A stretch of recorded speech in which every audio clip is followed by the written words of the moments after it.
I got to fix this couch one of these days. One of the springs unsprung, so I got to screw it back together. Yeah, that's tough because then you got like a little divot, right? Yeah, that's not good. We have a dip. You don't really have a divot. It's nothing missing. Okay, explain to me the difference, Mr. Furniture Man. Divots when you hit something, when you're golfing and you literally displace a piece of it. I've made a lot of divots in my day. I can imagine. Hey, watching with Dan and Tony.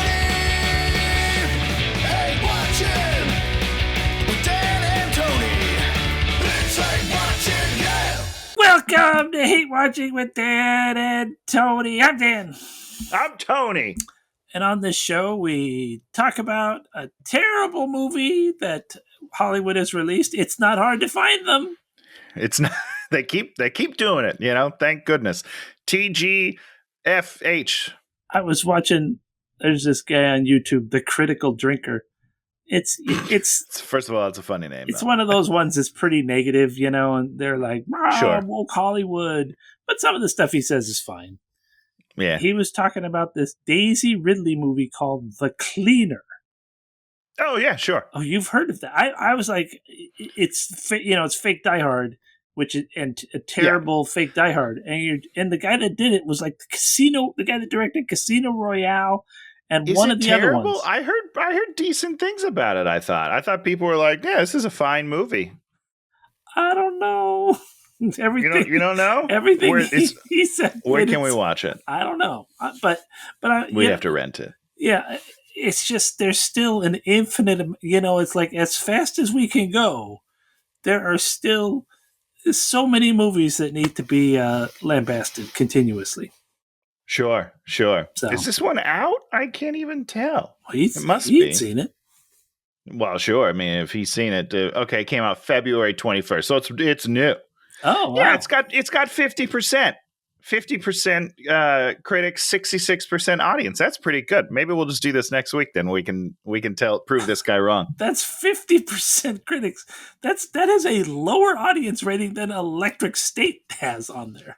Well, sure, but it probably doesn't have all the fan service that Electric State has. There's so many fake ones on Electric State. You're just like, these are all fake. Oh, is there really? Oh, yeah. Well, you know that. I didn't look. I don't look at these things, so I wasn't sure. But I love that. While I was waiting for you, who was so late, I was like, well, let's go to the Rotten Tomatoes and see how many people they've paid to try to prop up their terrible movie. The Electric State. How did it do? Let's Rotten Tomatoes, 50% critic. That's not very good. 74% audience score. Well, that's pretty good.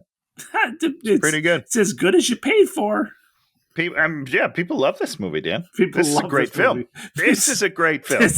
This is a great film. Let me tell you about this film. We're doing The Electric State.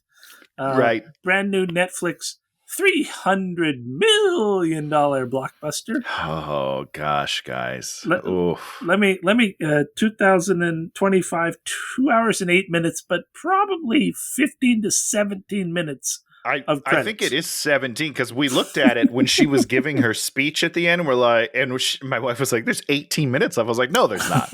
There's nothing else to happen. What's going on here?" And sure enough, it wraps up pretty quickly. So yeah, a lot of people worked on it. It looks nice, Dan. Yeah, I bet you on a big screen, this is a good looking movie. Well, but it's not on the big screen. Is it on the big screen? Did it do a simultaneous release? No, okay. No, they're not crazy. Well, then you're going to need a big projector in your house to make it look nice, guys. Let me ask you this question, Tony. Before we go any further, we did another movie maybe a month back, maybe a little more, called Borderlands. Oh, yeah. I don't even remember Borderlands. I don't either. Yeah. But based on your foggy memory, better movie, worse movie than Electric State? I think that, as a movie, it's probably better. Oh, okay. Yeah. But I think that I enjoyed this movie more than I enjoyed Borderlands. Okay. That makes sense. But this movie is not very interesting. You know what I mean? Like the plot, like as a movie, I don't think it's very good, but I think it's I think it's visually beautiful. Sure. I think it looks really nice. And if you tune out the lead actors, there's some really good stuff, I think, going on with the voice acting. Hank Azaria is hilarious for like 6 minutes before they just kill him off.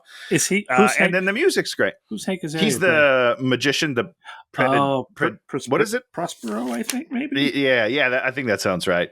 Because I made the hilarious joke by more like Dedero or something great like that last night. Really got my wife laughing.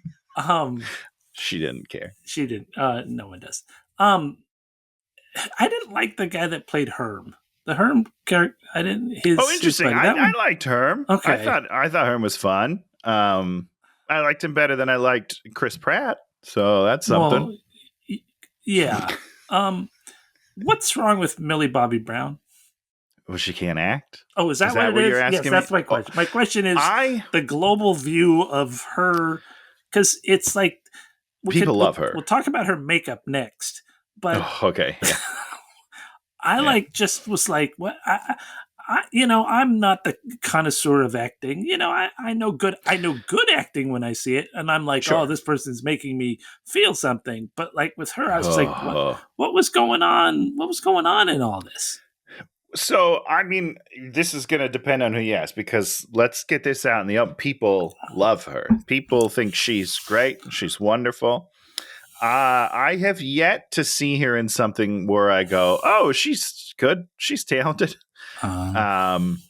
She was great in like season 1 of Stranger Things, because as a kid, acting is very difficult, and she was able to portray 2 emotions really, really well, which is like anger and sadness, or like alone. You know what I mean? Like that feeling. She was very good at those 2 things. Sure. It turns out, I believe that those are the only 2 things she can do, and they just happen to find that very young, where they're like, oh, she's really good at these things. And she's no good at any other things. She has no other emotions that seem human or believable, because I have yet to see anything else she's done where I think she's doing a good job. Now, granted, this script is bad. There's not a lot of good words on the page for her to say. Nope. The story's bland. Terrible. But, she has an emotional speech a couple of times. She has like 2 speeches in this movie. Yeah. And neither of them moved me a millimeter. Got it. I didn't feel it. I was just like, okay, well, I almost feel like she's got cue cards on the other side of the screen, because she is putting no emotion whatsoever into this. And she can cry. She can cry in command, which only works if I believe you're crying. Sure. And that sounds weird. Sure. But as someone who cannot cry, and so did I ever tell you about the commercial I did where I was supposed to cry and I couldn't cry? And so they put little, I don't even know what, menthol or something underneath your eyes, so your eyes water, and there's other, and then they blow stuff in your eyes. They did all this stuff for me in the commercial. And then I watched the commercial and I was like, well, that guy's not crying. Because it's still here, right? You still have to have it here, and you have to have it here. You have to feel it. Just because there's water coming out of your eyes doesn't mean I believe that you're feeling emotional. So you can't conjure the sense memory to start crying. I can't do it. Oh wow! It's just not possible. I don't know why. I probably can't. You can? You think so? I think so. You have a depth of feelings that are pretty. I believe you. I absolutely believe. I have some feelings in there. I usually keep them nicely bottled up so they can come out as anger. That's what you should do as a man. Okay. But no, I have time. It's like I kind of turned on some movie, and I was just like, oh yeah, if I watch this movie, I start crying, and I'm just like, I'm crying now. I do the same thing. And I can, if the cameras aren't rolling, I think I probably can't. But things can trigger things in me, but I can't do it on my own. I don't know what it is. Even if I had to do an audition. Now we're getting way off topic, but I had to do an audition a few weeks ago when I was in Switzerland. Not to put a bummer, my cat's sick. And I had to cry. The whole commercial audition was just like, oh, you have to cry.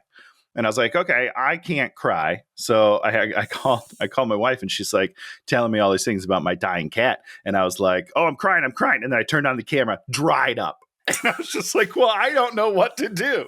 This doesn't work. Yeah, there's something wrong with me. There's some, I won't necessarily say it's but it's like professionalism. You like, Sure. you switch sure. modes, and you're like, well, now Yeah, I'm I don't know at what it work, is. and I got to leave my not work stuff. Yeah, okay, Yeah. well, good job, Tony. So I don't know. So crying's tough is all I was trying to say. And I don't feel any emotions coming from her. I feel like, she fits in with the robots. Yeah. So this movie's from a source material of this guy who has like a Swedish name, Stellan Sure. something or something something. You've never read this one, huh? I'm Sci-fi not ready. Man. He's mainly an illustrator, and a interesting. So Okay. he draws. So everything in this movie that's visually interesting is because of his existence. Is him. Yes. So is this like a graphic novel? I should have done any research on this. He did it's a novel, but it's big color paintings, and then cool. think about they do go on a road trip to find the kid. And so I think the thing is basically the same. The kid is being used, I think, at the end, and she finds him in the book. The war is not explained. It's not humans versus robots. It's bad. Two groups, that used a lot of VR stuff and robots and things, so it's left this sort of destroyed mechanical thing, and it's sort of out of that comes a lot of people being addicted to VR, which wouldn't that have been an interesting thing to explore a little bit more? I mean, more than the one shot there that they act like they're exploring it, but that the way that the whole movie is set up, you can't explore it in that one shot. That is the most angry part I got in this whole stupid movie. I believe, good for you. that's the right move there, Dan. I will ask you this question before we keep going. Is this one of the worst third acts in a movie we've ever seen? Remind me what happens in this third act. Remind you? I watched this. I finished it this morning, and I think I might have been a little tired still. But they just kind of fight, and then they kill the kid. They kill the kid. That's it, right? There's basically a very silly fight. Yeah. I remember the silly fight where the professional soldiers are beat by the ragtag bunch of comical robots, and then the bad guy comes out in his super robot suit and basically kills everyone. Which isn't even very super. No. Let's be that. I remember very clearly. I was like, well, this is hardly a souped up version. Because there's a line where the cop lady's like, he made a big one, and I was like, not really. He's half the size of most of your team. I'm so confused right now. Yes. And then Millie Bobby Brown pushes like a couple of buttons to kill her brother that she has been Does she push all three one at a time, very clearly labeled as life support, something else, and that's how you kill the kid. Just 3 buttons out in the open. That's 1, 2, 3. Well, I'm sorry. If you lean against this machine, kid's dead. Just I pushed it with my arm. Can we save him? No. All right. I guess the whole machine. Everything's over. We ruined everything. It's one of the dumbest things I've ever seen in my life. It's so terrible, and it so doesn't, it's your classic, save the world or save Spock, but it's not save the world or save Spock. It's like, it's sure not, it's like save your brother, but there's some explanation as to why she can't save her brother, and we don't know what it is, and they don't explain it to us. Because it's symbiotic. They can't live without him. That's what they told me. Well, he could leave, I guess. No, but okay, we're gonna talk. But this just felt like one of the worst third acts ever, where it's just lackluster fight. It's bad, and then the emotional decision that has to be made that's like made with no emotion whatsoever. Well, because the problem is I don't know about them, but I don't buy into the ultimatum. You never buy into it because it doesn't make any sense. So I'm not even sad. Like, I'm just like, what are you talking about? Yeah. You're apparently the smartest kid that's ever lived. There's definitely a way to get you out where you're not dead. Like, without a doubt. And then they do. On accident, Maybe. They do. So dumb. Nah, he's up. No, he's around. He's alive. This is a dumb. You're right. This is a dumb movie. I wasn't mad until we just talked about it right now. Oh, we'll get mad at it. I wrote this down after thinking about this movie. Oh, yeah. What'd you write down? This is it.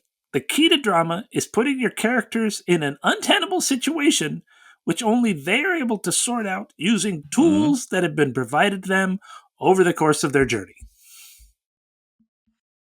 Yeah, just like this movie, where she learns to turn off all of her emotions and kill her brother for no reason. Where Chris Pratt tells his little machine that he wants to have sex with him. Yeah, well, I have no idea. I'm hoping that you can explain that part of the movie to me, because I was like, what's going on? Is he trying to have sex with this robot? well I know how I would have rewritten that scene. In any way, shape, or form. Just change. It's a great scene. It's a terrible not, scene, but the pieces of a great scene are sitting there. Sure. Right? But that's not what we got. Yeah. But we did not. We got a weird scene where I'm confused on the lines that we're drawing here. I don't know. I don't even remember where I was going with that point, but there we are. I write two characters, Space Duck and Robot, who have very similar relationship to the Chris Pratt character and his robot buddy. Very similar. I thought you let them have sex? No, there's no sex in that. I gotcha. Tony, you nailed it. Oh boy. Yeah. But continue. Everything is about this push and pull of, it's two characters who are always, in a sense, trying to get over on each other.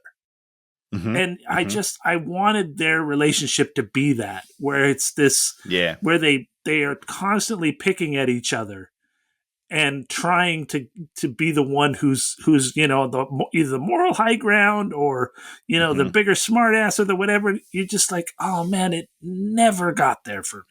No, it never got there. And, half of it is Chris Pratt's fault, but that's fine. Half of it is Chris Pratt's fault, or it's all Chris Pratt's fault. Well, no, he didn't write the dialogue, so that part's not his fault, So he can't just act that I don't know.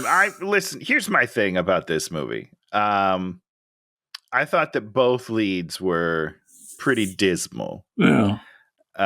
Chris Pratt's doing his Chris Pratt thing, but just it feels like he's just kind of coasting. You know what I mean? Like, he's not really giving it much effort. I've seen Star-Lord, right? Which is a very similar-y type of character to me. And he definitely puts more into that. This is very like, I'm here, I don't really care. I'll say something witty with a stupid wig on, and then that's it. And then I'm going home for the day. I don't know. Well, that character is not really there, right? Yeah. He's not there for the adventure. He has no investment in it. Doesn't even have a financial investment in it, right? Han Solo back in the day had a financial investment, and the circumstance, you put the characters in the circumstance where it's like, I'm Han Solo, I'd rather be doing something else, but now I'm stuck on the bad guy's ship or whatever, and I'm going to do what's necessary to make the thing happen. And I think they're trying to do that with giving him the soldier background and then her being like a good person, because there's the scene where he decides to go with her and he's like, there are some good people left in this world, but I haven't seen a world where you feel like there are no good people and that's why you gave up. Like, I didn't understand. It's not a clear motivation for me for his character. Yeah.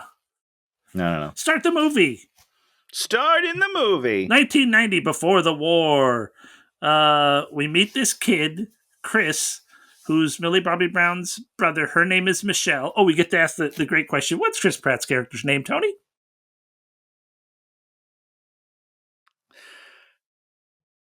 Herm's friend. Herm's friend. I don't know that they ever say his. I didn't write it down through the whole movie. I had to look it up this morning because I had no idea what his name was. What did it say when you looked it up out of curiosity? His name is John. No. I don't think that's right. I think they didn't know who it was, so they just wrote John Doe, because it's not John. I think I'd remember that. And Millie Bobby Brown's character's name is Michelle, which they say a number of times. They do say it a number of times, and yet somehow at the end, when the brother calls her Michelle, I was like, "Who's Michelle?" I don't remember that at all. It doesn't fit with her character. She does not seem like a Michelle. Neither of the Michelle and John, terrible names for these characters. Yeah. I don't know. Yeah. They're too bland. They're too like, I don't. You got to give characters names, right? And then you have to establish the names and then follow through with the establishment of the names. Amen to that. Do you think that I would be curious to look at a book of names from the year that each of them were born in this movie. I feel like maybe they just did what was the number one name when that year was born? That's the name. I don't know, because it means there's no. She doesn't. Yeah. She never looks like a Michelle. Michelle is not what she. Okay, we're going to talk about her makeup. Talk about her makeup, Tony. Do you think she did it herself, or? I don't know. Well, she's made up the entire movie. Yeah, even when she's I don't remember exactly, but like when she's at home with the brother, she's like all dolled up, and you have to make it look more natural. And not that I know what I'm doing. Like, I don't wear a ton of I wear stage makeup. So I don't know anything about home makeup. But why is she sitting at home watching TV with her brother? Why is she dressed to the nines? Wearing a full face. Yeah. Yeah, it's weird. I don't know. It's weird. So, and I don't notice makeup ever. And I was just like, what is going on? She's a foster child of trouble, but she's like perfect. Yeah. They kind of try to give her hair at times. That I like the blonde. What they did, that was very 90s. I felt that was nice. Yeah, but her having a full face all the time. That's meticulous. This kind of a nude lip, and you're just like, what is weird. Happening? Mm-hmm. Mm-hmm. Okay, so this kid is like the smartest kid in the world. They give him this test, and he's smarter than Einstein. Okay. He goes outside, he bumps into by an ROTC kid, and he's like, watch out, why are you wearing a t-shirt that has a robot on it? Robots are the enemy, you should die. Yeah, so this is my biggest problem with this movie. Yeah. Not just like this scene, but the anti-robot sentiment. Yes. That they feel at this moment. Yes. And then that they feel with Jason Alexander in the house. Yes. That would not go away at the end of this movie.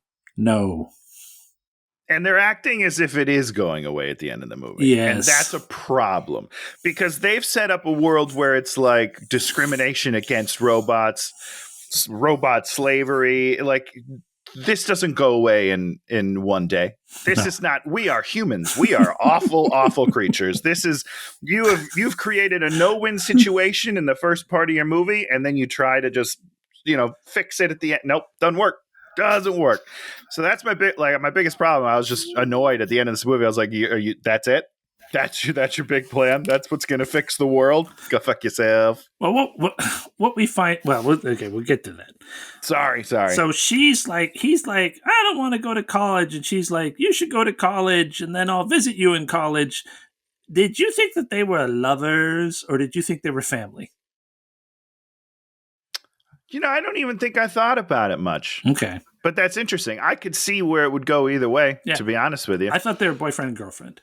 Sure. That's what I thought. Yeah. I did not think that they were brothers. I could see that going that way. You got to throw something in. Hey, sis, hey, bro, how'd it go? You got to tell us those things instantaneously. Hey, bro, how's your big old brain? Bro, you got such a big old brain. Sis, you're going to change the world with your speeches you give on the TV. Which are terrible. I don't totally understand it. Never once does she feel like she's the person to change the world. Just throwing that out there.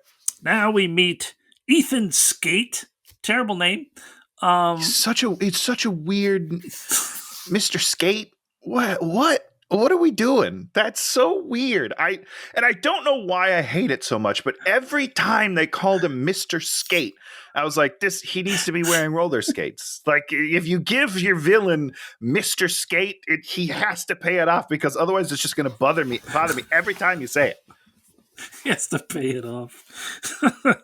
So he's never trusted robots. And then what we find out is that the robots, Disney made the robots, they became the global workforce, and then they got angry, and they are led by Mr. Peanut in a war against humanity, a war in which humanity is losing. First, yeah. But then Mr. Skate comes up with a thing where people can put on VR helmets and be VR robots, and the VR robots are better than robots.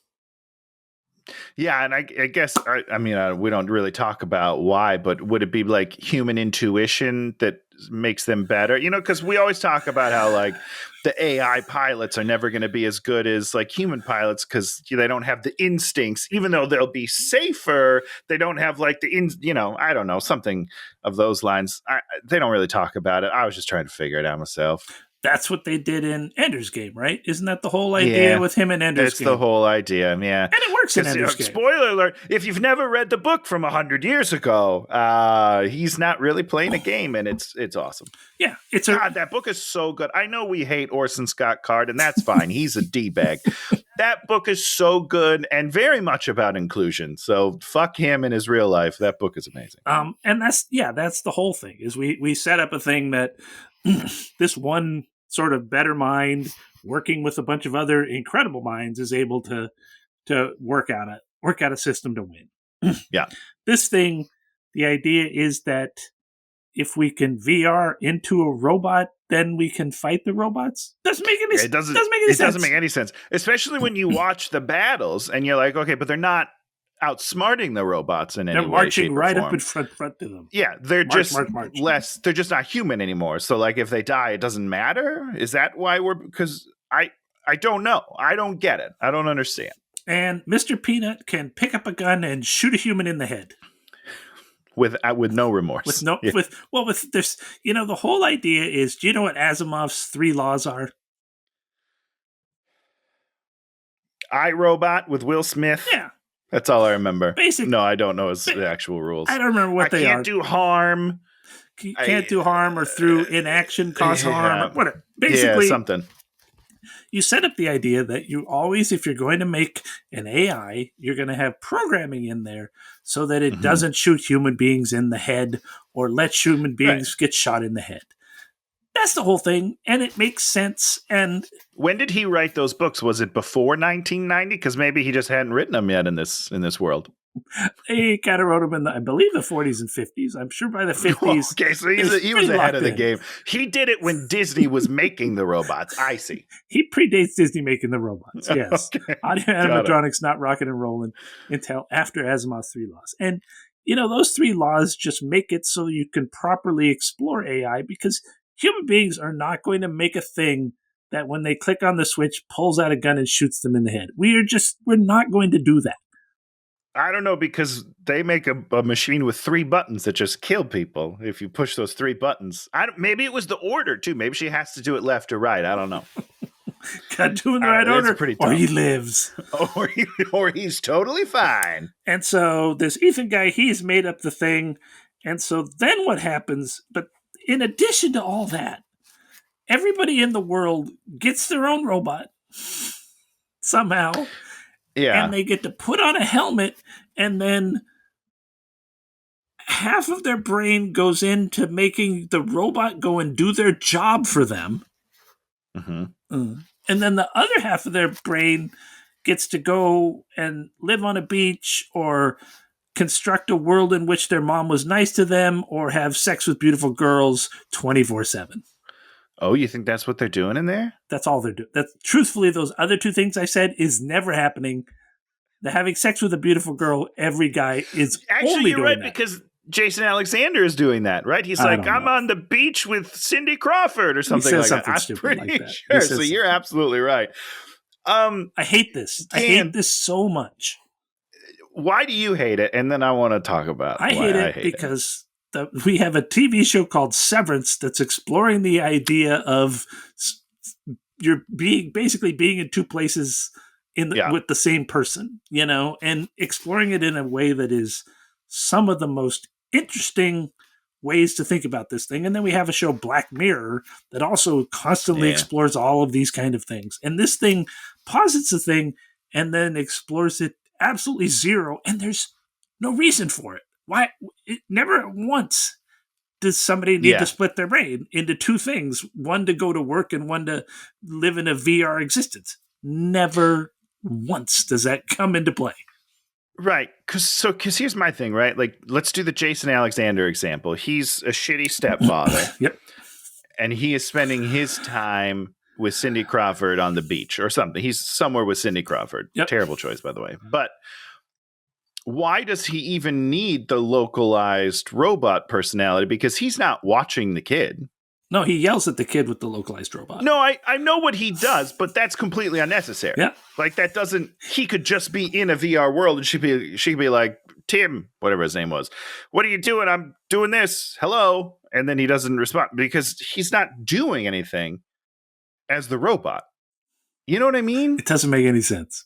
He's not making money. He's not going to work because he's getting the state-funded checks for having a kid. And he's like, oh, do you play an instrument? We get extra money for that, extra money for this, which is that's a fine thing to do. And it's an interesting thing to not explore.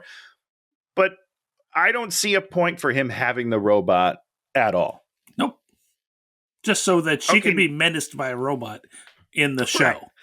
Right, because we have to not like robots, but it's not the robot. He's actually a human. It's dumb. The robots are... See, that's the other thing, is they're setting up that the robots are good and humans are bad, but then you're like... Yeah. What I was expecting the plot of this movie would be was that the robots weren't bad and that Mr. Skate made us think that the robots were bad so that he could provide this solution. That's what you have to do, because that's the only way it makes real sense, to be honest with you. But I mean, listen, they're slaves and they're like uprising.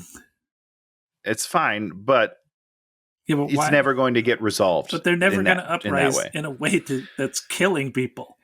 Right? Exactly. 100%. Okay, let's talk about my confusion on the VR thing. And you can explain it to me because you've watched all these other things you said with Severance and then the Black Mirror and stuff. And maybe your brain works better than me. How does this thing work? I don't understand it because he can't do both of those things simultaneously and be cognizant of both. Oh, it says that in the thing, yeah. In the movie, it says that. That he can't do both things? He can just do both things. No, I understand that it says that. I'm asking because, so, you remember that test where you rub your belly and you pat your head? Yep. There's so many people that can't do that. And that's just two opposing things that are very simple. If I'm doing two very, very, like, brain-heavy operations simultaneous, I can't do that. Well, how does that work? Oh, it doesn't work. That's why it's stupid. Okay, well, that's why I don't like it. Because what they do in Severance is you lead two existences, right? So for 8 hours a day, you make memories and do functions in this one sphere, and then it switches so that so basically you have a bonus you have a bonus personality existence that goes to the dentist. Right? Sure. So Dan Goodsell sitting here, I'm like, I had a great day yesterday. No dentist. And then if I were to switch, I'd be like, I'm Dan Goodsell. That is always, I get to go to the dentist. I'm always in the dentist. I have to fix the tire, and that's what's so annoying about this thing is they set up this central conceit that no one wants to be doing their job or living that part of their existence. And with the Severance TV show, that is not true. Only a very particular sort of people who are going through stuff and have reasons for wanting to do this. Yeah. Most of the rest of us, I don't. I worked lots and lots. I enjoyed going to work. Would I have rather done something else? Sure, but not necessarily. Right, not all the time. Right, like I enjoy work. I like going to work. I don't know. You learn things there. You do things there. You feel you have successes there. You have coworkers. You meet people. You have socialization, which is obviously they don't do that in this movie at all. Yeah, because we go into school at one point and all the kids put on their VR headsets, and she's like, "I'm not gonna do it," and you're like, "Well, if that's the only way you can learn is by putting on a VR headset, you kind of there's no other option." Yeah, I guess I don't know. And here's the good news is all those people super addicted to their screens, right? Yeah. As we are in general. But at the end, we're just going to take them all away and no one's going to be upset about it. So that's the good news. Everyone's like, you're right. I don't need this screen that I'm completely addicted to 24 hours a day. Here you go, trash heap. Dumb movie. No resolution to this movie. And more importantly, who the fuck pays for all of this? Well, so that was a question that I had as well, because there's a very kind, I'm assuming, homeless gentleman at one point we in the have movie. this one point where there's a homeless gentleman laying in the street or laying Right. on the sidewalk, plugged in to a VR thing, and he has a robot Juiced there. up. He has a robot there too. He sure does. Yep. And I don't. Okay, tell me more about this situation, movie, because I'm curious. I'm curious on what's going on. Is it like a drug? Are we like comparing this to like drugs? We're like, I'm not asking you. I'm asking the movie, because they do not do a good job of exploring this at all. But they're just like, hey, this is a fun idea that could happen in this world. See you later. Just make it VR headsets. Don't give everybody a free robot. Then you're like, also, oh, okay. These we need to come up with a different design for these. And I assume they look like whatever he drew. Hold on. Wouldn't you want to be having that on your head 16 hours a day? No, it looks so front heavy, Dan. Like, I feel like I'd be like looking down all the time trying to hold my damn head up, because it's 6 feet long on the front end where the glass is. I don't think that's comfortable at all. We do a 2-hour show here where I have to put these headphones on. You know what I'm happy to do after 2 hours? Take them off. Take these they're not the lightest headphones in the world. Don't get me wrong. Sure. But these are very light by comparison to headphones of the past. Yeah. I don't like having these on my head. I would not want to I'd put a VR thing half an hour a day, maybe. That would be my limit. I couldn't put that on 8 hours. I would die. I would literally die. I put on VR headsets, and I feel this way already. And they're only like 6 inches, right? I don't know how big 6 inches. But they're here, and like I feel like they're too heavy on my head, and I'm like, boy, I wish something was holding this up for me. And if it's another 5 feet on the top, I can't do it. I refuse. And they pull like on the back of your, and they like, they're very uncomfortable. And maybe they fixed it somehow, but I don't think so. They don't look good. People do not like being. You know what people are going to do? They're going to put the headset on. They're going to have sex with the virtual thing. Not that I understand how that works. Well, you don't. I mean, listen, we could get pretty deep into this topic. It's just like a 3D. Like what? You remember Stallone, Demolition Man? Yeah, where they both put on. Both put on VR glasses, and that's them like doing it, but they're not doing anything in the physical world. And he's like takes it off. He's like, "What the fuck is this? Oh, sex! What is going on?" Great. First of all, that movie's great. This movie sucks. And Demolition Man. Okay, we're not going to get into that. Okay. So mine in 2 places, 1994. Okay, so 94 after the war. So that's the Chiron that we get here. So in 4 years, we've had a war. We've somehow also built all these robots to fight the war after we were losing the war, which what losing the war means, who knows? And now her family's dead. They've gotten a car accident. They hit a deer, I think. And she is in foster care. Jason Alexander, one of the most questionable casting choices of all time. Oh, I'm so glad you feel that way. I thought I was just being. No. You know how sometimes I get biased against fat people. Oh, yeah. Because I'm jealous of them. And I was like, is this one of those moments where I'm like, wow, I could do this part better? Because I love Jason Alexander. He is not menacing. Nope. Or he does not fit this character whatsoever. There's never a moment where I'm like, oh yeah, this guy's a scumbag. Oh boy. I don't. I'm just like, what's Jason Alexander doing? This is weird. This is a weird thing. If you're going to make Jason Alexander into a monster stepdad, you're going to have to spend an entire movie doing it. And you're 100%. Going to have to, he's going to have to be in a script that is completely it's like you watch Adam Sandler and Uncut Gems. I only made it about halfway through. This is an intense movie. He's great. This is an Academy Award winning. He can perform. He shows us that he can perform.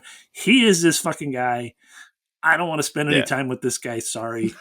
No, thank you. Sorry, Adam. I'm so sorry. Yeah.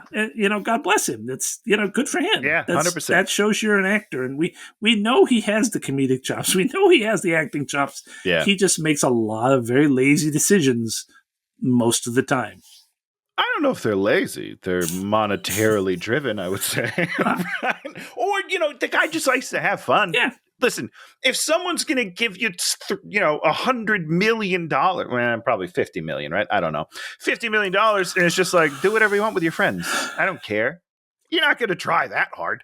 You're going to be like, what can we do that will be fun for us? Nope, that's not what I'm ever going to do. I'm always going to want to try to create the thing that I want to create in the best way that I can. I do not want to. Well, that's true. Yeah, I mean, yeah. I'm not going to want to watch myself in a shit performance while I'm editing. They don't watch themselves.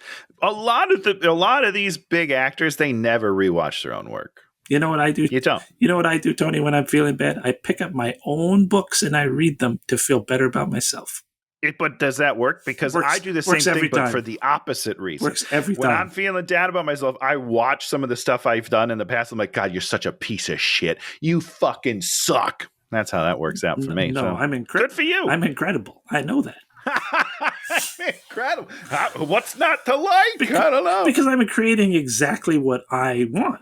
For sure. And yeah, I get that. I am completely pleased with it. And I look at it and I make adjustments, but it's like, nope, this is what I'm trying to do. This is if I could paint anything in the world any way I could, yeah, there's things I would do, right? Sure.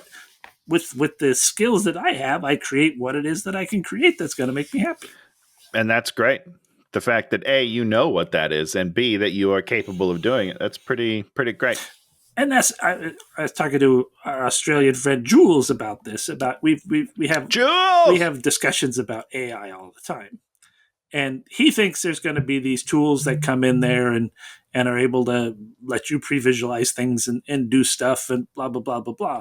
And I'm like, I know that's not going to happen, because I know when you're working with a person, Todd and I worked on comics together, and I would send him.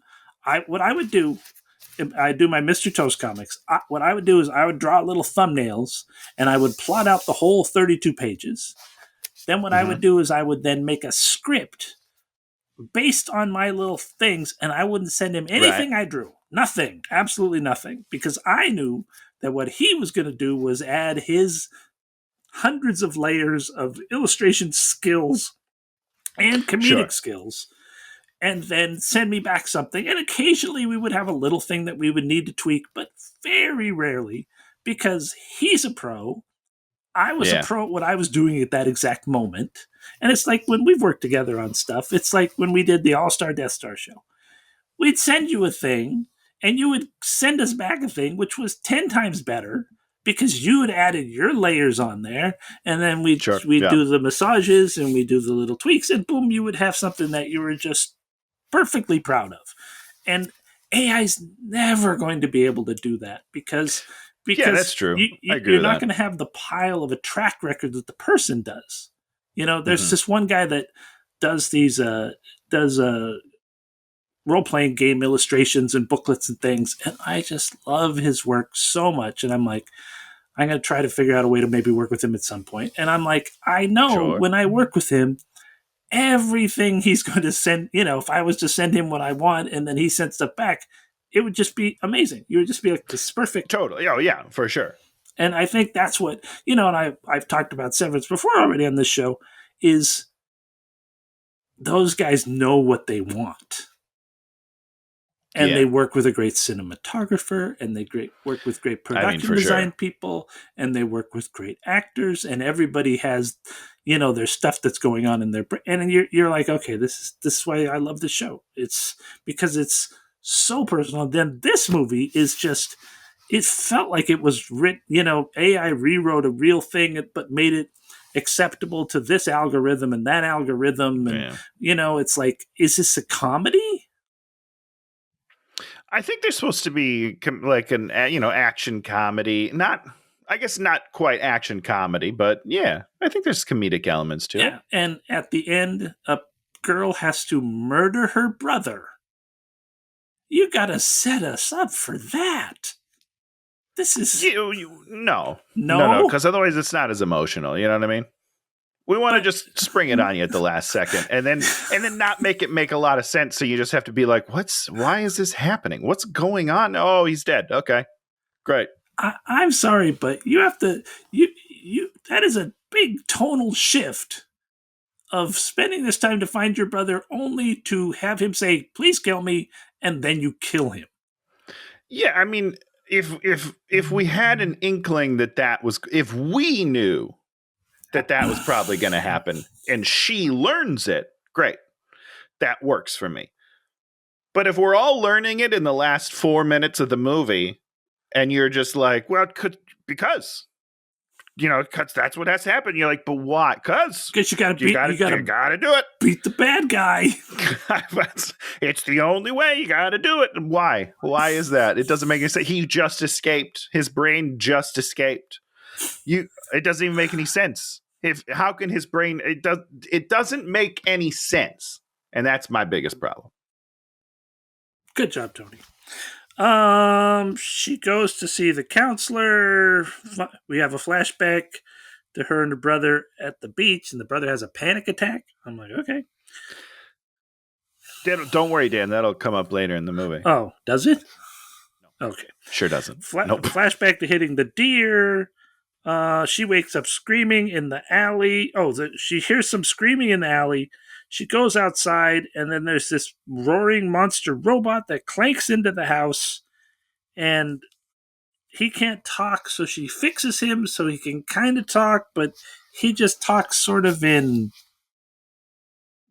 catchphrases, slogans of the character. Can't give him a pen to write something on a piece of paper? Nah, robots can't write. That character doesn't know how to write. I don't know. Dan. That's the answer. Because we don't want to tell you what's going on. Okay, we're going to keep it hidden. Yeah, I mean, they definitely wanted to make it like a cute thing, right? Like, I think it's supposed to be endearing that he's like, I only speak in catchphrases. I'm adorable, I think. I just don't think it works. And it would maybe work if it was real catchphrases that we knew and we could like put our own, you know what I mean? If like there's some sort of nostalgia to it for the 90s. Another big problem I have with this movie is there is for a movie that's set in 1990, the greatest 10 years of my life, there is nothing that makes me go, oh God, I miss the 90s. Yeah. Well, because it's not the 90s. But sure, it's an alternate version of the 90s, but some things would remain the same, right? Yeah, I mean, but some of them wouldn't. Big Mouth Bass and sure, Big Mouth Bass was pretty funny, but do you have any other ones?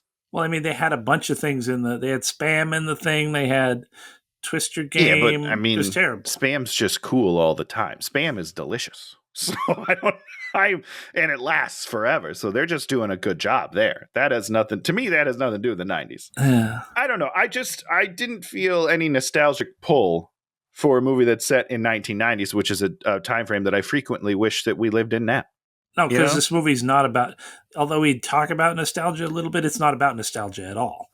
Right, and it should be. There should be some of that because that's how you will draw me into this world. Sure. Because right now this world is gobbledygook. It's nonsense. You have robots that were made 100 years ago. No, you don't. They rose up because you were keeping them as slaves. Great, good for them. I agree with them. I'm not. I have no attachment to this world or the characters or anything. Oh, because we never spend any time in this world. Yeah, it's a problem. It's a big problem. That's all. I don't know. Yeah. I'm just disappointed. When I saw the trailer, I was like, oh, this will be like a fun 90s, joyride. And it's not. No. The reason why, for me, Ready Player One isn't just an extreme pile of garbage is the nostalgia. Like, the movie isn't that good. No, it's not a good story. movie. The book isn't even. I did enjoy the book a lot, but it's not like, oh, wow, it's written so well. Oh, the plot's so great. It's not. It's just like, oh, look at all this fun shit that he's put his own spin on. And I'm right back into all those things. Oh, I love Donkey Kong. Oh, I loved, like, that's what you need. That's what this movie needs to do. It wants to be Ready Player One, but it is not. It's so desperately. But it's just, it does nothing. The idea to be nostalgic to make a Ready Player One movie, which was a movie that I think made some money, but nobody's like, oh man, remember, we talk about Die Hard and we're like, Die Hard. Great movie. And then nobody's like, when I was a kid, Ready Player One was the movie that changed the needle. I don't believe it. I doubt it. But again, like the book, I love the book. I've read the book several times. Oh, well, there have you the go. second book. Like I enjoyed the book more than I enjoyed the movie. Sure. Which is fine. Yeah.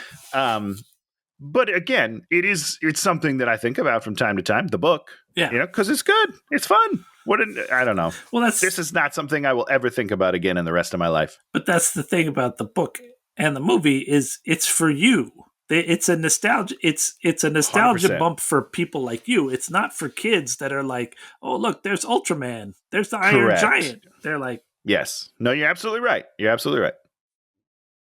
Well, this movie's for no one, so I guess it has that going for it. This movie, literally for no one. Okay. Okay, so she's got the thing. Then they're gonna go. She fights with her stepdad, and then she leaves. She tases him. They steal his car. She doesn't know how to drive, but that's not a problem. She drives until she gets a flat. I guess, yeah. That was weird. I don't know. Yeah, The spare, strange decision. The spare is also flat, but then she looks in there and she realizes that there's these boxes from someone that he ordered stuff that was stolen from the exclusion zone, and she needs to go to the exclusion zone because she realizes that the person they're looking for is the doctor that treated them after with glasses. The doctor with glasses. The doctor with glasses that treated them after the car crash. Yes. Whew. Okay. So they go to New Mexico somehow. I don't even remember. And here, I don't know. And the P.O. box is on this deserted street, and they're there exactly at the moment that Chris Pratt's character, John, shows up to. Are you sure? Did we double check this, Dan? Looked it up. It's pretty funny because I looked it up on Google first, and you know how when you do the movies, you do the cast search, it has all the cast there. Yeah. Yep. No name under his character. You're kidding me. No. So nobody knows enough to care. The guy's they're just like, whatever. The guy doing that didn't even put it in there. He's like, I don't know what it is. It don't matter. I don't know. I'm not going to take 2 seconds and look it up. I don't care. So they're there at the literal exact moment that he shows up to check his P.O. box and then have a failed interaction of trying to sell a pistol to a random dude who's in his robot suit for how much money, Tony? Was this the one that was 25,000? 50,000? It was 20 or 25,000. Something. Yeah, something. Unimaginably large sum of money, right? Like this is the 90s. If you're selling something for $20K, you're set. You're a rock and roller. It doesn't seem like it because he's not set. He's poor. In a weird way. Yeah, he's got a gigantic warehouse of collectibles, so somehow he has your dream warehouse. This is what I was thinking the whole time. I was like, man, Dan would go crazy with all this paraphernalia. No, I'd have 6 people working for him. Hey, if you had that much merchandise, sure, you would have multiple people listing for you. I remember back in the day when eBay was cooking. A lot of people. Is it not cooking anymore? It's cooking differently. Okay, interesting. Because for some people, like if you're dealing in something that you get in large quantities, like comic books or something like that, but a lot of other collectibles, you can't buy enough. Oh, sure. Consistently that in large sense. amounts. Yeah. And my buddy he deals in all sorts of stuff, but he had a friend that dealt in automotive ads and advertising and manuals and books. And basically he'd spent all this time growing up, buying all this stuff. And at the height of eBay, he had like 8 or 10 people working for him who were just listing all this stuff that he'd accumulated over 20 or 50 years or whatever. And at a certain point, eBay slowed down on that material and he had to fire everybody and they were all gone. But there was a point where you have a gigantic inventory. And the comic book people, I'm sure, and the action figure people that have big stores employ 2 or 3 or 4 or 5 people to constantly sell stuff. Because they have stuff walking the video games, the comics, and the action figures. That shit walks in the door constantly in those places. That makes sense. And I thought about it because I remember when I got rid of all my video games, you get rid of them all at once, and you're just like, okay, I'm done with this. I'm moving on. because you grow up. Yeah. You can't be like a Yeah, sad well- person playing, Disney Princess Adventure in their basement, with no life. Don't slander the game. Don't pretend it's Disney Dreamlight Valley. That's a totally different vibe. I mean, I do have a lot of princesses in my valley, sure. But Are they your concubines? no, this isn't like a Stardew Valley where you get to marry anybody. But if I did, it would be Jasmine. I Really? think everybody would agree. Jasmine's your girl. Is she not someone else's? Come on, she's the best. Maleficent. Not the new one. Preferably Angelina Jolie as Maleficent. Sure. Is this which one is Maleficent from? Sleeping Beauty. Sleeping Beauty. Yeah. So that's not what Gal Gadot is playing. Oh no, That she's playing she's the evil queen, or she's the Wicked Witch. Yeah, the mirror on the wall. Yeah, That's her. So she Okay. looks All right. she looks hot. All right. I think I was getting confused. She looks hot half the time and then is a crone the other half of the time. I guess that movie's doing really well. Yeah, it doesn't. I don't read any of the articles that pop up. I keep getting like Trouble in Paradise. This movie's bad. I don't know. I don't know what's going on, but we're probably going to watch They it. canceled the premiere. Which is, you don't want that. In like a long list of things you want to happen, that's not going to be on. Well, I guess that's bad. I guess they had like the dwarves were like this, woke, perfect group of people, but they weren't Sure. dwarves, and so they made them into horrible CGI monster dwarves. Oh no, really? I don't know. I just saw a thing about it God. this morning, and I was like, "Oh dear."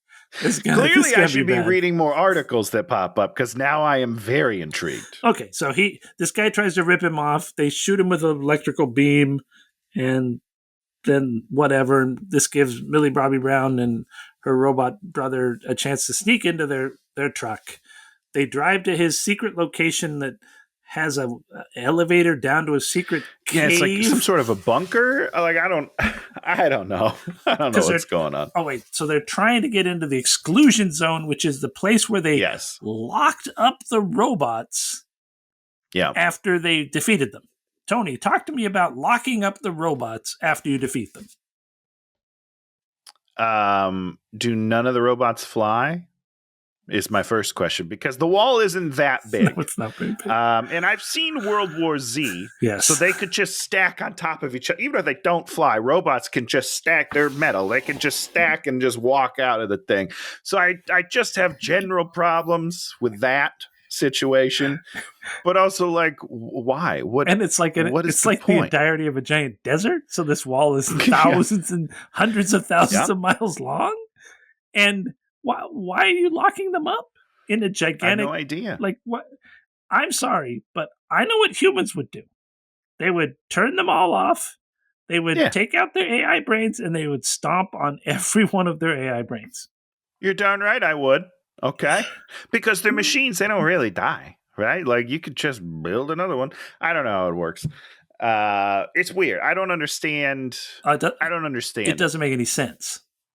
Because like Army of the Dead makes a little sense. They quarantine a city that the zombies are already in so that the zombies just can't get out. Why would you do that? Why would you just kill them all?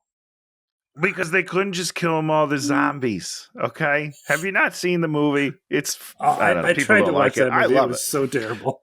I love that movie. I think it's silly fun. But this is like we built walls and then we ushered the robots in. Yeah. We locked them up. Why would we do that? We put them in robot jail. Like maybe if we were, back to slaving them up and we were just putting them to work in some way. Sure. Like I guess that makes sense, but we're not doing that. Nope. They just are congregating in shopping malls. I don't know. And how do these robots have power? How do they have oil? How do they have parts? Yeah, sure. Great. Because Chris Pratt barely has power, but they have tons of it. I don't know, man. I don't understand it. It's almost like it doesn't make any sense and they haven't worked out any of the rules of the stupid world they've created. If you don't work out what are the rules? That's the thing is, I watched your stupid zombie heist movie, the Army of the Dead. Well, you just said you don't watch all of it, so be careful. Well, yeah, it got very boring. Oh my God. Whatever. At least they contained an acceptable amount of space. I'm like, I buy that. I didn't sit through that movie and go like, it doesn't make any sense. Why would they do that? Sure. I was like, it's a weird thing to do. Whatever. It didn't horribly Wouldn't bother be my me. move, but Yes. That my problems with that movie are more are just it as a movie, as a terrible Zack Snyder movie. But you didn't go like Zack Snyder. Nobody thought about what any of this means. I'm like, it's accepted. We allow a lot as viewers, right? We sure do. And when you go too far, that's ridiculous. But continue. Everything in this movie is too far. You're just like, come on, this doesn't make any sense. Yeah. So they're down there. We have one bit where he's talking about somebody's name being Veronica, and the other robot says it's Veronica. I like the idea of that bit, but you have to go far, man. You have to work. I don't know, man. You really need to have some vicious chemistry to get bits like that going. Well, unfortunately, they don't have chemistry. They don't have any chemistry. Is that part of the problem? It is definitely part of the problem. There's a video of Chris Pratt and Millie Bobby Brown doing 90s nostalgia items or something like that. So they like, show them something and then they talk about it. Exactly. And the whole thing is like, oh, she doesn't know anything because she wasn't born then. And then Chris Pratt's like, you don't know anything, blah, blah, blah. But like, you watch it and he looks visibly annoyed. Like that he has to do this with her? I don't know if it's that he has to do it or if he's just like, I'm so sick of being with this. I don't know. But they don't have like a fun rapport in the video. And this was a promotional tool for the movie. Yeah. And I was like, uh-oh, they are not going to be good together on screen because we're watching them in real life and they can't, like, I'm not having fun with them at all. I feel like I'm in a room where I'm like, we need to get out of here because someone's going to fight. We got to go. This isn't fun. This is uncomfortable. I'm going to my bedroom. So it was doomed. It was doomed from the start. So they finally discover them, and they're like, "What are you doing here?" And then right at that moment, the elevator starts coming down again, and here comes the butcher, who is played by. Why was the elevator back on the surface?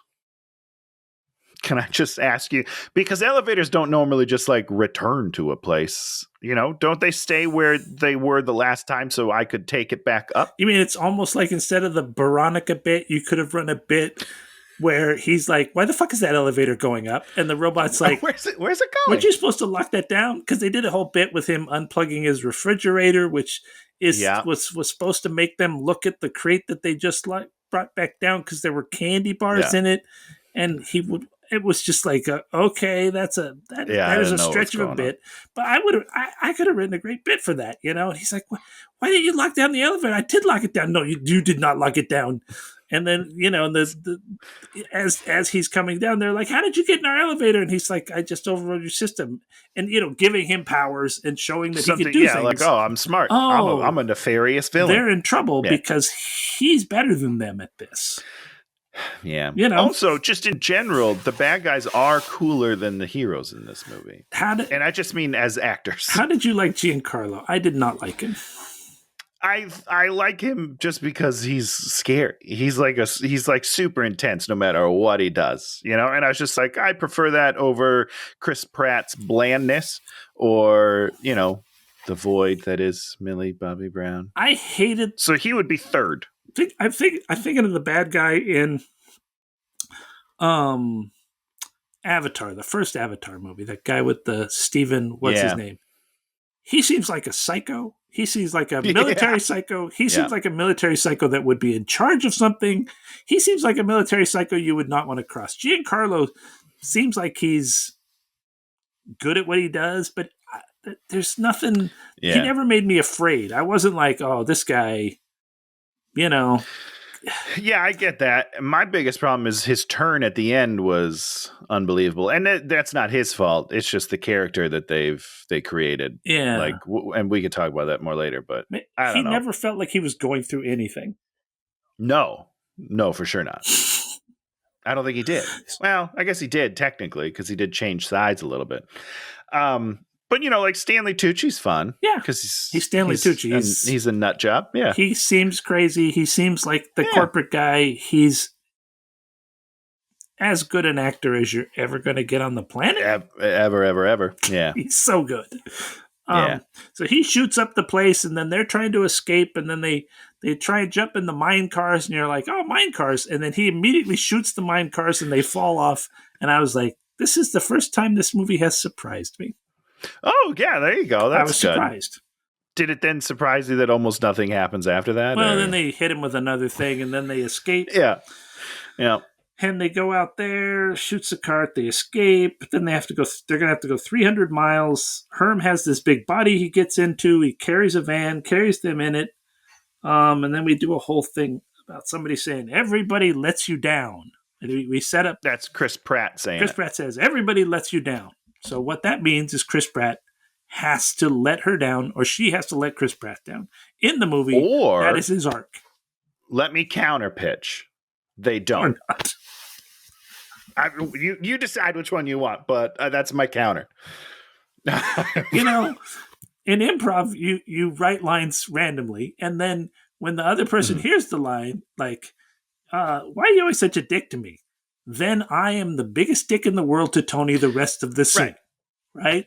Or you ignore that thing and do your own idea. That's improv, That's baby. the way improv really works.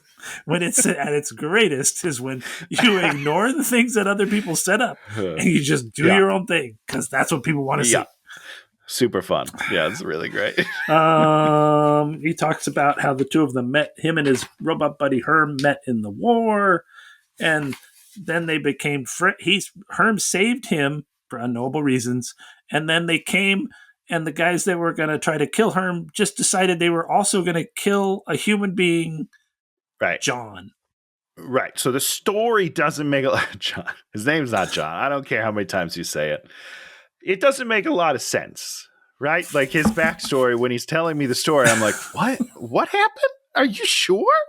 This doesn't track with what I've learned throughout the movie. I don't understand what's going on. And then he's like, and then we ran away together and have been together ever since. I'm like, they've been doing it ever since. The robot falls asleep, and then I have sex with his inner body. Okay, it's so weird. Then we have Ethan Skate. Mr. Skate is home with his mom, and we find out his mom is the simulation with his mom is breaking down.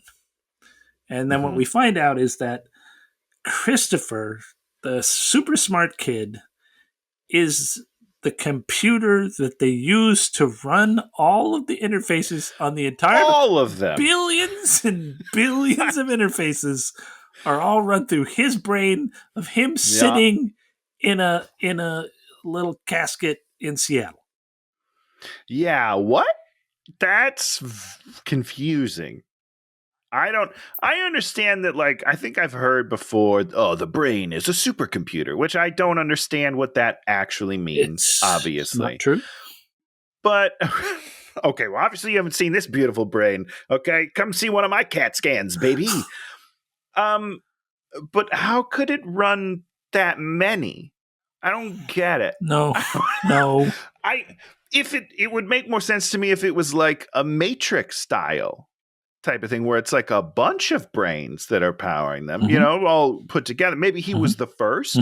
I would believe that. But he can't do all of them.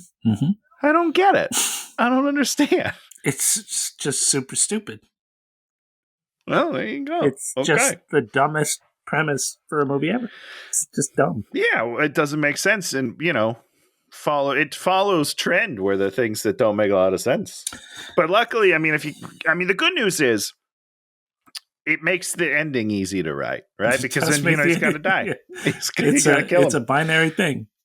He's the whole machine, so you got to get rid of him. We also set up that because his part of his brain is walking around, then the whole system is going to collapse on Friday. Friday. I couldn't remember where they landed, because first he said Sunday, and then Saturday, then Friday, more likely. My favorite two actors in the whole movie, by the way.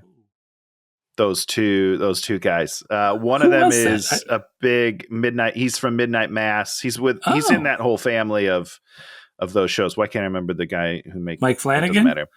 Yeah, he's in the Flaniverse. He's in all of those shows. He's great. He is a wonderful actor. I love him. And then the other guy is just like a guy that's been around a lot. He was on Castle for a while. And he's great too. Huh. I love them. And they have a really fun scene with Tucci. And I was like, this is a scene in the first scene of the movie and the last. So enjoy it while you can, folks. My problem with the scene was the information that they tell us is some of the most hated information in the movie for me. So I couldn't enjoy the scene. You don't like when people put a clock on something. I get it. So the butcher. So then he has a meeting with the butcher in another virtual space, and I was like, well, here's a point at which this virtual space is going to be breaking down, and the butcher is going to go like, what the fuck is going on? Nope. No, this one's fine. Nope, don't do so that. This is obviously it's on his personal server. Okay. So this is not on the main net, as they say. I'm like, what? Why do you set us up with a premise of a thing, and then one scene later you're like, nope, not going to use it. Yeah, we don't need it. It's fine. We want it to look cool. They can walk on water. Maybe that's the glitch. Maybe he's like, why am I walking on water instead of in a water? This thing's breaking down. There was a cool fish that swam by in the water. I'm like, cool fish. There was a cool fish, yeah. It should have glitched out or something. Yeah. Pay no attention. The hell's going on with your fish? Nothing. Yeah. Don't worry about it. Because it would have made fish is fine. It would have made Skate like he'd have to start sweating. And that's the thing. If Stanley Tucci had to start sweating in this movie, I'm like, oh, then he'd even be better. Sure. Do we know what day it is now? Does he say, hey, it's Tuesday. What day's my company going to end? Okay, just wondering. No. So I have an end date, but I don't know where we're starting. Exactly, because they don't know what's going to happen in the movie. So they're like, we might write 6 weeks a movie. I thought you said Friday. I didn't say which Friday. So Butcher gets up. That's a good way around that. They reach Tabletop Mountain. They see the Sears Mall, and they start shooting. Sears. They start shooting them with appliances. Tony, what machinery did they use to shoot them with appliances? Did this in the last movie? It's not a catapult. Not a catapult. It was. Oh no, Conan! You've done me wrong. I don't remember what it's called. It's called a trebuchet. Trebuchet. I'm never going to remember that word. Trebuchets were those in Conan too? Is that where we saw them? I think that's what it was, wasn't it? Couldn't have been Conan, was it? I'm pretty sure it is Conan because he fires into the ship, right?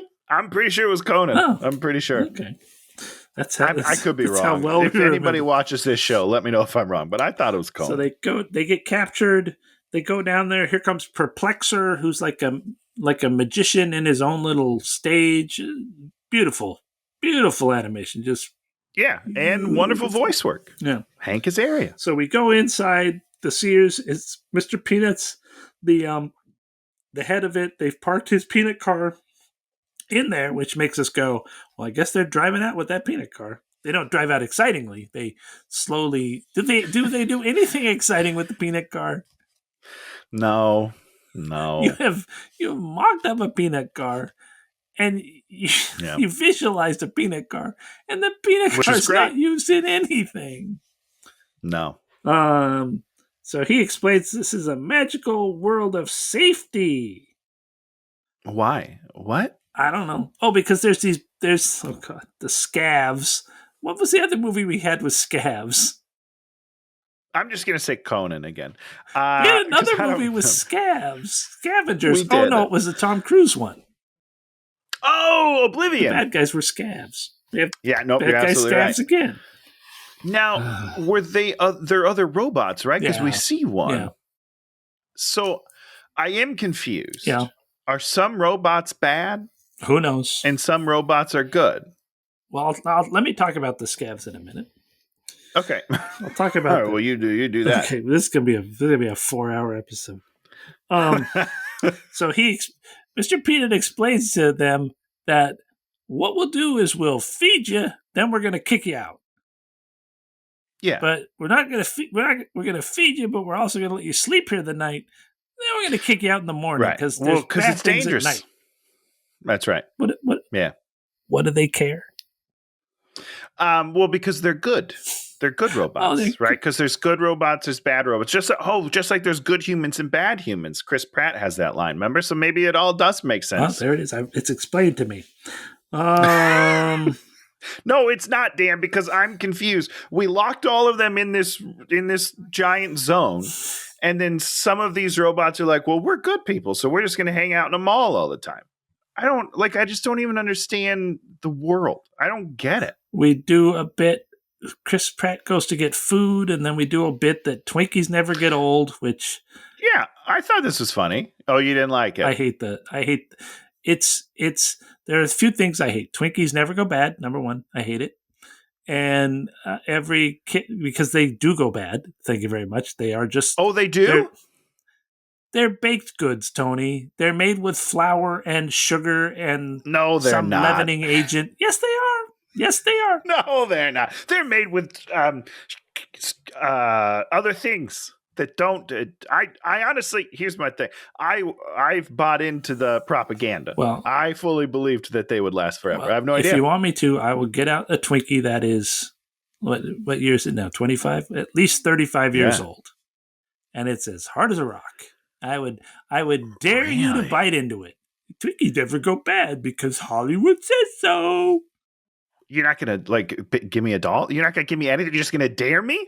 No, I don't want you. I'll do it. It's my birthday Twinkie, so I don't want you doing that. Your birthday? Like you got it for your birthday? Yes, they made me at my job one time. They made me a birthday cake made out of Twinkies, and I was like, I'll save one.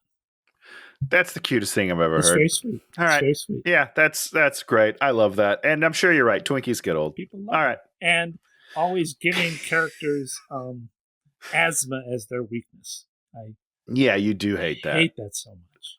If I ever write a movie, I'm gonna give all of my characters asthma. See, I love that movie. So we're all on the even playing ground. Like we all have trouble breathing. Get over it, pal. They're fighting each other. Oh, time out. Oh. Speaking of which, I watched that movie Elevation. Elevation. I don't know that movie. What movie is that? Elevation. Anthony Mackie. It's the Quiet Place, except they won't go above a certain height level, and so you got to hide in the mountains. Oh, why didn't we do that for this show? That sounds great. I watched the first 25 minutes and then I watched the last 10 minutes. It's a perfect way to watch that movie. I hate how you watch movies sometimes. You drive me crazy, Dan. Because there's nothing going to happen in the middle. Some things are going to happen. I'm not saying it's important, but stuff happens. It's a bunch of second act bullshit. You got problems, man. I'm a busy guy, man. I can't wait. I only got 30 minutes for this movie, so we got to keep it moving. Yeah, I know you spent 90 minutes making this piece of shit, but I'm not giving it more than 30. And it was... Well, how was the third act? Was it pretty good? Do you want me to tell you this? Do you want me to tell you? No, don't tell me. Don't tell me. Because I can tell you. Because if you watch this movie and you get to it, you know what you're going to want to do, funny. Tony? You're going to kill yourself. Because it's so stupid. You know, like the whole, once again, you know, like the Quiet Place, all we needed to do was get inside their ears. You're like, give me a fucking break. Give me a fucking break. Oh, atomic bomb won't blow up their ears. Give me a break. So stupid. But some sounds will. Just a frequency. I don't like it either. I get it. I get very annoyed. Oh man, we have 12 more pages of this movie. Okay. Flashback. Oh, all the robots go to sleep at 5 p.m.? What was that about? Is that a thing that's said? Yeah. I don't even remember that. He eats the food, and then we have like a quiet scene. All the robots are gone, and it's her and Cosmo, or her brother Chris, and then he starts playing the movie. He starts playing the TV show of his thing, and then all the other robots come out. And that's when the robots are like, hey, they're not so bad, which is confusing because the robot is the one that's doing the thing that convinces them that humans are cool. Doesn't make a lot of sense, Dan. They'd never seen TV before. There you go. We should have just given the robots TV. Okay, so they're all happy with them now. Was what's his name did the Mr. Peanut? It was Woody Harrelson. I thought he was okay. Yeah, I loved it. Yeah, I thought it was nice. enjoyable. I liked almost all of the voiceover. I didn't like the real actors, but I thought that the voice actors were great. Yeah. Here comes the mail lady. She's got a letter which tells them where they next need to go to find the doctor. Yeah, love her. Mm-hmm. She's great. Mr. Peanut's like, okay, we're joining your quest. Okay, and they have a baseball guy comes out there. He's like, I shoot baseballs out of my mouth, but you have to put my mouth back up, and then I hit you with a bat, and I'm going to be the muscle. Yeah. And then in all the cases where we need muscle, he kind of hangs back, kind of doesn't do much. Well, it turns out he's really not that useful. Like the baseballs is a very, very niche thing that we would ever need. And the baseball bat's very close range. So you're probably going to die anyhow because the human bots have much longer arms. I think he explained to us how wood is going to be better at hitting things than metal. Doesn't make any sense. Let me tell you something about aluminum bats. We are not allowed to use them because they're too good. That's the reason. You can't use them in the pros because they'd be hitting them 8,000 yards. Is that really? Okay? It's really the case with the aluminum bats. They would just aluminum bats are much easier. It would just be home run, going fry. Yeah, The scores would be 172 to 89. You're like, which it would make baseball a lot more interesting. That'd be pretty fun. Okay, boom, they're loading up. Here comes the butcher. He sees them. How does he not catch up to them? Because he's slow. Okay, he's slow. So they go to the place where he does seem to walk everywhere, right? As this robot, I don't know. Guess so. Maybe he's walking. At night we get to where the doctor is. It's at a carnival, even though it had a normal street address. That was weird. Okay, what happens? Okay, the scavengers start attacking them. Here come the scavengers. They're like, made up of all these different parts. And I was like, oh, this would be a great place for us to find out that the doctor's actually in charge of the scavengers. And that will be this additional army that they have that they can use. No, they just defeat the scavengers. Yeah, he it's lets them in. Here comes the doctor. It's, what's his name? Hey. I can't remember his name. I feel bad. We just watched his movie, though. Did you? What movie did you watch? Yeah. Love Hurts. Oh, was he good? He's good. He's great usually. He is a gem. He's wonderful.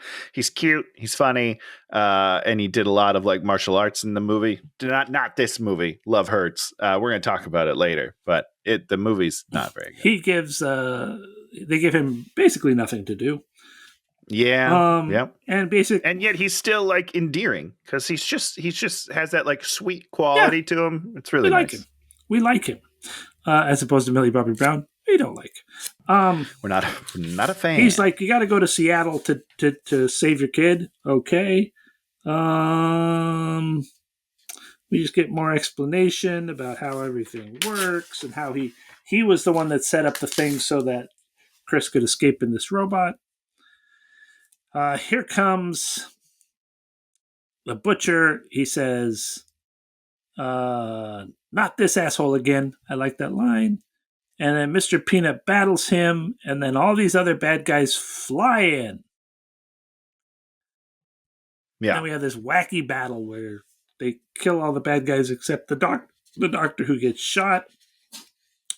Mm-hmm. Mailbot makes a joke about the dangers of Dobermans. The dogs. Dobermans. Yeah. I want to talk about this joke. She has this move we have to set the scene, right? Yeah. She has this move where she punches the heart out of another robot and then pulls the hand back. And Chris Pratt is like, why would a male robot need to do that? And she says, because of Dobermans. So that they're murdering dogs. That's the joke. That's the joke. The joke is, hey, I'm going to tear the heart out of your pet animal. Great joke. It's a 10 out of 10. Who wrote this shit? I was talking to my wife literally the day before. Okay, yeah. In the 70s, we set up that Doberman Pinschers were the most dangerous dogs in the world. In the 70s. And It's a long time ago. There was a movie called The Doberman Gang, which was kind of a Disney. I don't think it was a Disney movie. It was kind of a kids movie, caper. Did the Dobermans ride around on motorcycles? So the bad guys trained Dobermans to help them commit crimes. Sure. And then in The Boys from Brazil, a movie about cloning Hitler, great movie, incredible movie. At the end, one of these kids that is Hitler has attacked Dobermans.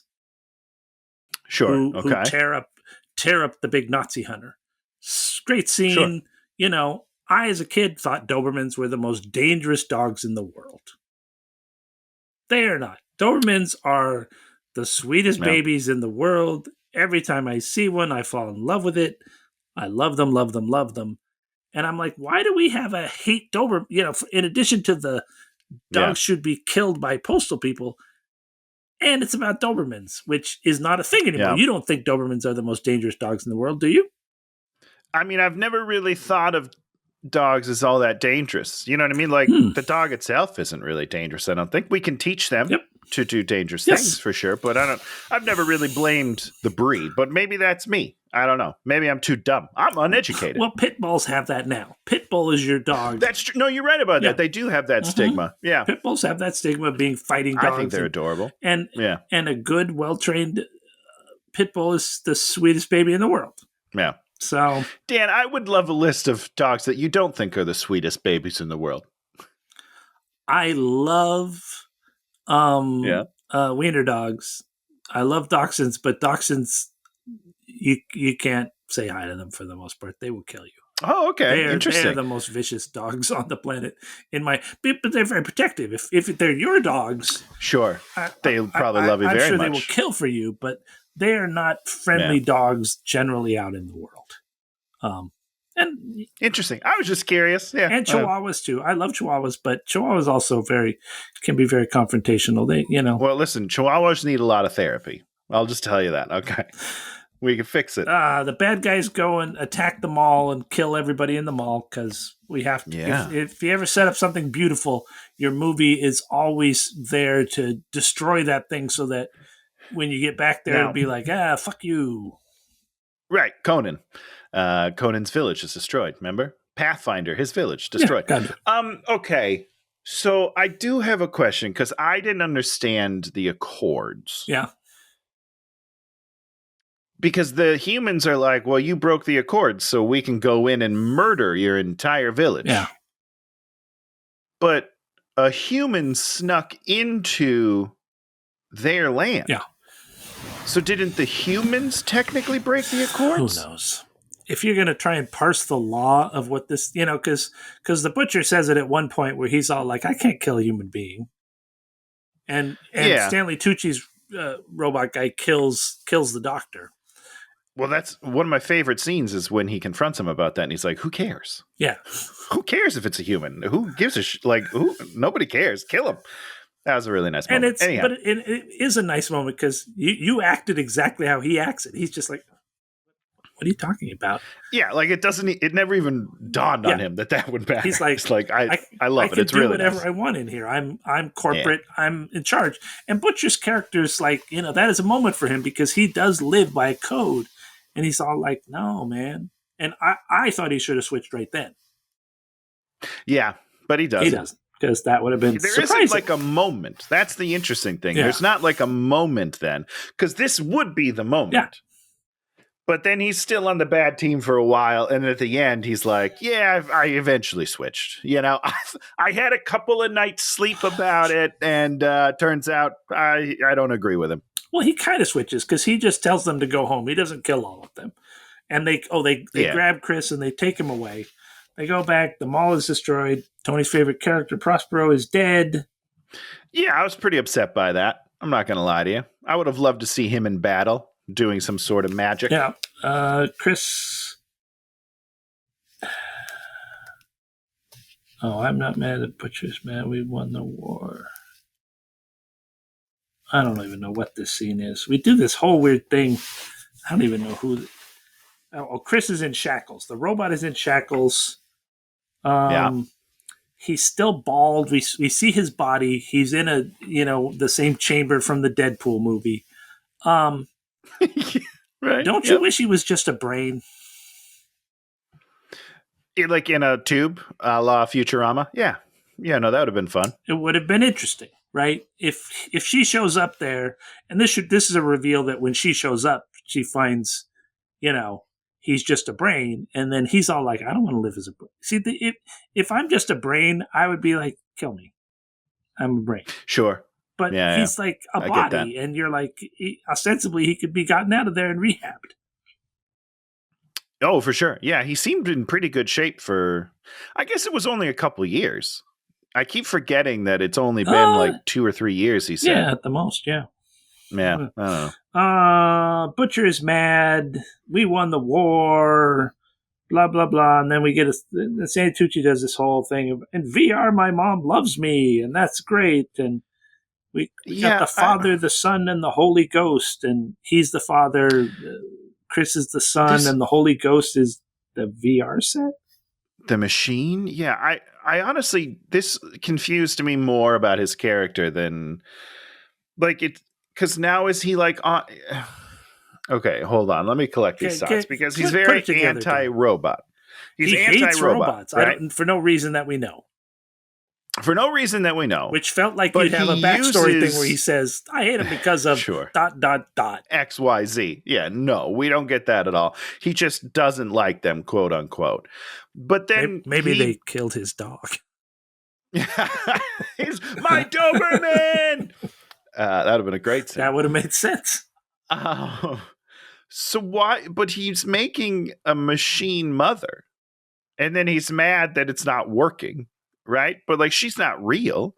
She's an algorithm, right? So like I'm hazy on his lines here. Well, he's saying his mother was horrible, and now he's created a mother that loves him, and I am not ready to lose that. But that's not the character he's played. He's not playing a character that is emotionally needy. He's never played that character. And I just I don't understand the whole motivation. Like it felt like he had a motivation, and then this scene makes it seem less like motivation and more just like, I don't know what I'm doing. I made some stuff. I don't know.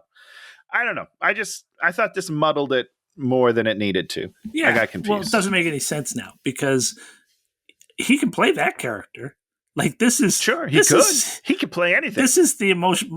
I live on this, and that's the whole thing. You gotta know what your characters are, so you can say to Stanley Tucci, "Your mother was horrible. Yeah. You've made this virtual world where your mother is great. You were very angry at the concept that might go away of losing it. You actually don't care about anybody else. See, right? That's what the thing. Great. Stanley Tucci plays him like he's a corporate overlord, and it's only money that matters, right? 100%. Yes. That is the guy he's playing. He's a disaffected, super rich guy, who truthfully, as this thing falls apart, could have just walked away from it and been like, well, I'll make my million somewhere else. Someone else is going to He already made the money. Yeah. He's fine. He's doing A-okay. Yeah. Even when he talks about his mom later, he's like, I have my mom here. She was horrible in the real world. She's great here. There's no emotion to when he talks about it late. I don't know. It doesn't make any sense. And if this is a terrible film. You love this movie. I didn't hate it, and I'm liking it less and less as we dissect it. But it's still beautiful, still wonderful. The music's great, except for one scene that we already talked about. By the way, we already met Dr. Glasses, right? Yeah. In the Funhouse. Yeah, he's dead already. I had a question, Dan. So this movie starts in 1990, we said, right? 1990. Now we're in 94, I guess. And now we're in 94. So the war happened in those 4 years somewhere. Yes. But somehow Marky Mark and the Funky Bunch still made vibration. Bam, bam, bam. That came out in 1991. Are you telling me that in all this anti-robot sentiment, they're still making a song called Good Vibrations? Do you want to talk about? I don't know. You want to talk about the title of this movie, "The Electric State," where Millie Bobby Brown talks about the electricity we share with between each us other as humans or something. Yeah, I don't understand at all. I can't talk about it. I was, although Danzig is a weirdo and kind of an asshole, I guess, he made a lot of money with them using the Mother song, when Chris Pratt pulls up. Which I love that song. It was good. I love that song too, and it was a good moment, and I was like, okay. And then it was Chris Pratt. Even though I knew that was coming, it fell flat. I was like, I'm disappointed. But I loved the wig, and then they just unceremoniously cut his hair halfway through the movie. Why would you do that? I got so mad. So they decide to go to Seattle to save the kid. Right. They drive in semis, then they all swim underwater, or just Herm swims underwater. I didn't understand the underwater part. There's not much to understand. Don't worry about it. They get there. That's the answer. They get there. Herm gets there, starts throwing cars in the window. There's one kind of nice scene where there's a woman standing there and the car hit the window. I was like, whoa. She didn't really react as if a car had hit that window. I would have been on my ass if a car hit that window. Right. What she does is she's walking by, right? Car hits a window, like a fifth floor story window. Not something that normally happens. She looks at it. It's like, was that a car? She goes to the window, looks down. That was a car. And then she goes and calls the phone. She's like, hey, someone's throwing cars at us, guys. She is so calm for someone throwing a vehicle into a building. Good for her. I wish I had that composure. Did I already tell my haircut story on the thing, or did we do that before? That was before. So I got a haircut. Yeah. The reason I got a haircut, I hate going to get a haircut because that's my nature. I'm taking the dog out. As I walk out, I think I'm getting attacked by another dog. What it is my big crazy hair has swung around in my peripheral vision, and I see this giant furry thing coming at me. Coming at me. This lady reacted less than I do to my own hair. 100%. She had no reaction. I don't know. Maybe she knew that the windows wouldn't break. But it had, first of all, the level of noise. Like how loud that I'm walking down a peaceful hallway and then boom, crash, just giant window shut. I mean, it would be scary. Okay. We have earthquakes here that, just like go like this. And you're like, what's happening? I thought it was the last one just a few days ago, last week or whatever. I was on the toilet, Dan. I was like, this is it. This is how I die. Oh, I'm so embarrassed. And my heart was just going crazy because there's nothing you can do. I can't go anywhere. Like I'm not ready. I'm so bummed you didn't die in the toilet. There's still time. I'm still young. We got plenty of time for me to die in the toilet. He's throwing cars. They brought the trebuchets. Millie Bobby Brown has what's his name's computer that knows all the secret codes. Robot doctor. I like that. Yeah. I like that robot. It's cool. Yeah, it's cute. They get in. It reminds me of like a Game Boy screen, so I liked it. She immediately gets to the control center. Like within, she just not right only does she immediately get there, but also there's two people guarding it, and they're not even guarding it. They're just working there. We are under attack. Dan, let me break this down for you. We own a just giant building that houses one big secret. Yes. This boy in the middle of the building. Yes. We are under attack. Yes. Do we just leave this boy unattended? By robots. By robots who are definitely here for one reason. They're in on the secret. Yep. We just leave him alone with two regular scientists. There's no guards. There's nothing. It doesn't make a lot of sense. Also, a bunch of robots assaulting a place, and they're like, aren't there a bunch of big power cables going into this thing that you can see? For sure. Oh, yeah. Big time. Big time. I don't know. You silly. set up a war, right? This is what you do. Yeah. You go like, well, what would you try to protect and what would you try to take down? Why is he throwing cars at it? I mean, he's doing that initially to distract, right? So she could sneak in. Yeah, it was exactly. Yes. I don't know. It's all dumb. Okay. They fight. And then Stanley Tucci, our guys are winning, and then Stanley Tucci gets in this other medium-sized robot, and then he's just killing everybody. Yeah, again, the robot's not big. I don't know. It's got some sort of a taser that, like an EMP taser. I don't know, man. I don't know why it's winning, to be honest. It doesn't seem much cooler than the rest of them. And I wanted like a really cool robot to come out. We didn't get that. And yeah, they're just standard robots. You're like, you have a force of 20 people that's going to protect your most important, valuable asset. Yeah. You know, like in real movies, they keep the protection keeps coming, right? Yeah, it has you to. defeat 20 robots, and then there's another 100 robots, and you're like, exactly. You're like, yeah, all right, we did it. And then all of a sudden you see over the hill just another row. Exactly. Like it's what you do. You're going to lose. You're fighting a battle of trying to waste their time. 100%. We're just trying to bide time and not die while Millie Bobby Brown murders her own brother. That's what we're trying to do. Somebody says, how come you're still fighting? And then they're like, you have to be alive to die. And this is the line that causes the butcher to realize he's on the wrong side. So he just sits down and turns himself off. Yeah. Does he come back at some opportune moment to do something? I don't think so, does he? No, he probably just goes and gets dinner. Millie Bobby Brown jacks into her brother's mind. It's Christmas. And then he's like, it's all my fault. He's like, how do I look? And then she won't tell him. So he thinks he's terrible, but all he is bald. So you say that as if that's not a problem. Tony? If I okay, so listen, if 20-year-old me... If 20-year-old me, who had hair down to his chin and was in a band, could know what's about to happen, he'd be like, just end it. Just end it now. You were not in a band. I sure was in a band. I've been in a couple of bands in my life. What did you play? Guitar. You play guitar? And sing. Oh, yeah, you play ukulele, don't you? I do now because it's funnier. I switched that in college because I was like, you know what's funnier than a fat guy with a guitar? Is a fat guy with a ukulele. So then the kid says, they can keep me alive for 100 years. Would you please kill me? Right. Oh, God. It's weird. It doesn't matter. It doesn't make any sense. And so you never buy into the conceit, and then I don't give a shit. Herm, Chris Pratt's robot buddy, sacrifices himself to save Keith. I thought his name was Keith. I was like, I haven't heard his name. I thought it might be Keith. It's Keith, right? No, it's John. No, but I think that might be his last name because they do say that a bunch. Oh, maybe it's... Do you think it's John Keith? Oh, maybe it is. Maybe it is, but nobody knows, so it doesn't really matter.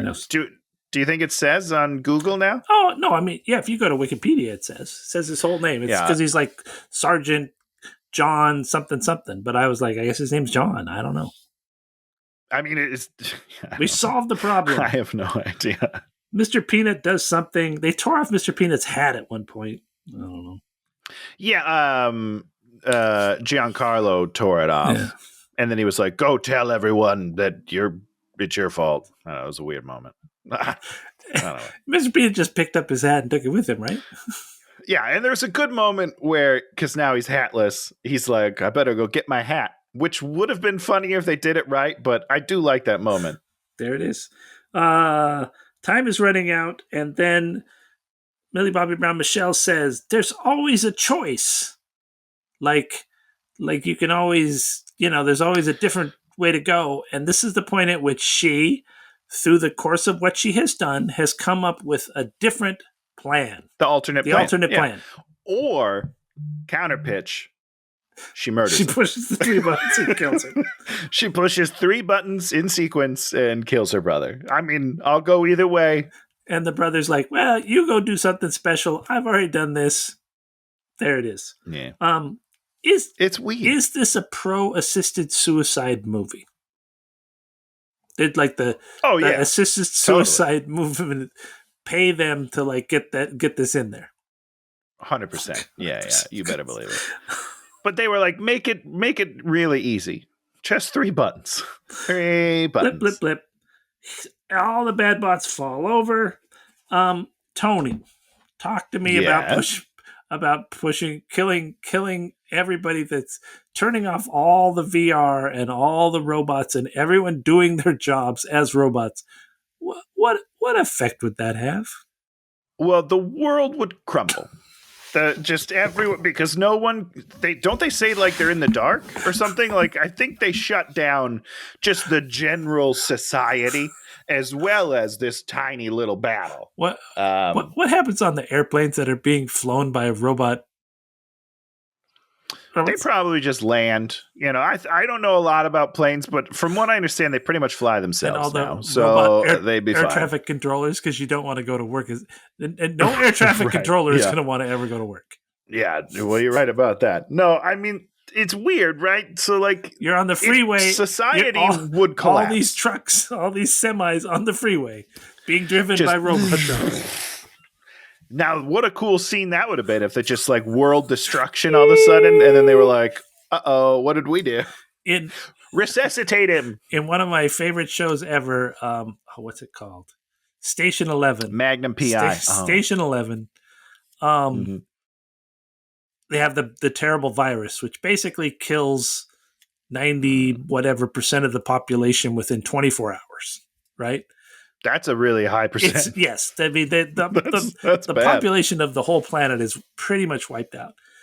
Sure. The protagonists know things are going wrong when this plane, they're in this 81st story of the building, and the plane just comes in and hits an amusement park and just. Oh, scheisse.